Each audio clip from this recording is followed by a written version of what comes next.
ইসরায়েলের প্রধানমন্ত্রী Benjamin Netanyahu জানিয়েছেন, আগামী 10 বছরের মধ্যে যুক্তরাষ্ট্রের আর্থিক সহায়তার উপর নির্ভরতা পুরোপুরি বন্ধ করা হবে।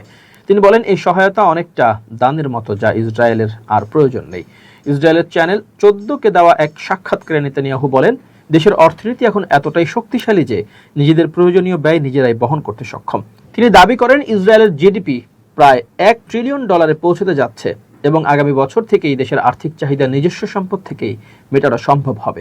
নেতানিয়াহু জানান, যুক্তরাষ্ট্রের সহায়তা একেবারে নয়, ধাপে ধাপে কমিয়ে 10 বছরের মধ্যে সম্পূর্ণ বন্ধ করার পরিকল্পনা রয়েছে। এ বিষয়ে তিনি প্রেসিডেন্ট ডোনাল্ড ট্রাম্পের সঙ্গেও আলোচনা করেছেন বলে জানান। 2016 সালে যুক্তরাষ্ট্র ও ইসরায়েলের মধ্যে হওয়া 10 বছর মেয়াদী চুক্তির আওতায় 2019 থেকে 2028 সাল পর্যন্ত ইসরায়েলকে প্রায় $38 বিলিয়ন সামরিক ও অন্যান্য সহায়তা দেওয়ার কথা রয়েছে। এদিকে ইরানকে ঘিরে যুক্তরাষ্ট্রের সাম্প্রতিক কূটনৈতিক তৎপরতা নিয়ে ওয়াশিংটন ও তেল আবিবের মধ্যে কিছুটা মতপার্থক্য দেখা দিয়েছে।